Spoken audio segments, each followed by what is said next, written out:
서울에서 싸기로 소문난 강서구의 한 주유소입니다. 휘발유 가격보다 경유가 270원 넘게 비쌉니다. 휘발유보다 경유가 싸니까 이제 지방으로 많이 좀 부담 없이 다녔는데 가격이 솟고 난 뒤에는 지방에 한번 다녀오는 일이 주저되고 횟수를 줄여요. 경유차 운전자들은 부담이 크다는 반응입니다. 옛날에는 뭐 한 5, 6만 원 넣고 일주일도 이제 타고 그랬는데 지금은 뭐 한 2, 3일 금액이 조금 나가더라도 그냥 전기차 정도로 좀 보고 있어요. 경유가 휘발유보다 비싼 가격 역전 현상은 6개월째 이어지고 있는데 전 세계적으로 경유 수요가 폭증하고 있기 때문입니다.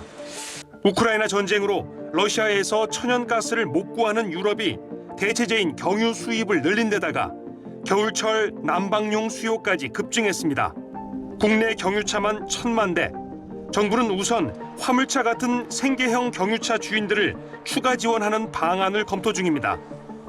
올해까지 리터당 1,850원을 초과하는 금액의 50%를 보조해 주는데 기준을 낮추거나 기간을 늘리는 방안이 유력합니다. 원유 수입 관세를 낮추는 것도 검토 중입니다. 하지만 경유 가격 낮추자고 세금을 쓰는 게 맞느냐는 지적도 만만치 않습니다. 경유가 환경에는 그렇게 좋지 않은 연료이기 때문에 정부 차원에서 추가 지원을 통해서 경유값을 안정화시키는 노력을 하기에는 다소 부담스럽지 않나 이렇게 평가되고 있습니다. 정부는 이달 말 종료되는 유류세 37% 인하 조치를 추가로 연장하는 안을 검토 중인데 세금 비중이 큰 휘발유의 가격 인하 효과가 더 크기 때문에 경유가 더 비싼 현상은 당분간 이어질 걸로 보입니다. SBS 조교입니다. 6살 다은이를 홀로 키우고 있는 조은숙 할머니. 다은이는 온몸이 까만 점으로 뒤덮이는 선천성 거대 모반증을 앓고 있어 수차례 피부 재건 수술을 받아야 합니다. 엎친 데 덮친 격으로 겨울이 다가오면서 할머니는 난방비 걱정에 쉽게 잠을 이루지 못한다고 호소합니다. 등유값이 1년 전보다 50% 넘게 치솟았기 때문입니다. 기초생활수급자로 인정받지 못해 한 달 생활비는 멀리 떨어져 있는 다은이 어머니가 보내주는 70만 원이 전부. 32만 원 정도 하는 한 달치 등유 가격이 생활비의 절반을 차지합니다. 추워지면 이제 한 달 하고 조금 십몇칠 정도밖에 못 쓰더라고요. 추워지면. 그래서 걱정이에요. 해서 그냥 기름을 아껴 쓰고 있어요. 그 동네에선 택도 없죠.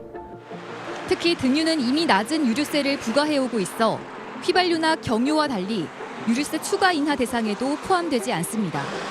또 국제유가 상승 기조로 등유값은 앞으로 더 오를 가능성이 높습니다. 하지만 취약계층에 지원되는 등유 바우처는 조금도 인상되지 않았습니다. 겨울 5개월 동안의 지원액이 한 달치 등유를 사기에도 모자란 31만 원에 그치는 겁니다. 등유 고객님들이 많이 힘들어하십니다. 배달 가면 왜 이렇게 비싸냐. 등유 한 드럼에 30만 원 넘어간 때가 거의 없었어요. 근데 지금은 30만 원 넘어가니까 아예 포기하시는 분도 많습니다.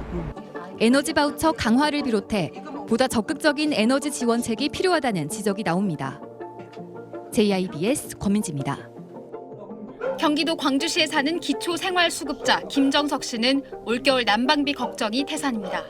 기름 보일러에 쓰는 등유 가격이 1년 전보다 60%나 폭등했기 때문입니다. 작년에는 그래도 한 4, 5만 원 그래도 비싸다고 그래서요. 그 당시에 얼지 않을 정도로만 키는 거예요. 김 씨가 받는 월 생계급여 58만 원에서 등유값으로 34만 원을 내고 나면 나머지 24만 원으로 한 달을 버텨야 합니다. 가스에다가 물을 데워서 그걸로 세수를 하지 저 보일러를 온수로 돌리면 또 한참 돌아가거든요. 요즘 같은 경우는 한 끼 정도밖에 안 먹어요. 도시가스가 들어오지 않는 농어촌과 저소득층이 주로 사용하는 등유 가격은 현재 휘발유에 육박하고 있습니다. 서민 연료라는 말이 무색해진 건데 일부 지역에선 역전 현상도 나타났습니다. 휘발유 경유와 달리 유류세 인하 혜택이 없는 데다가 난방철 수요까지 겹치면서 가격이 덩달아 뛰고 있는 겁니다. 문제는 당분간 등유 가격이 오를 일만 남았다는 겁니다.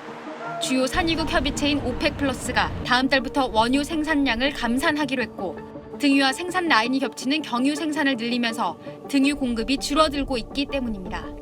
올해 북반구에는 또 북극 한파가 닥칠 거라는 예보가 있어서 지금부터 미리 좀 사서 쟁여놓는 그런 일도 있고요. 등유를 생산하는 대신에 이 정유사 입장에서는 항공유, 제트유를 생산하면 돈을 더 벌 수 있거든요.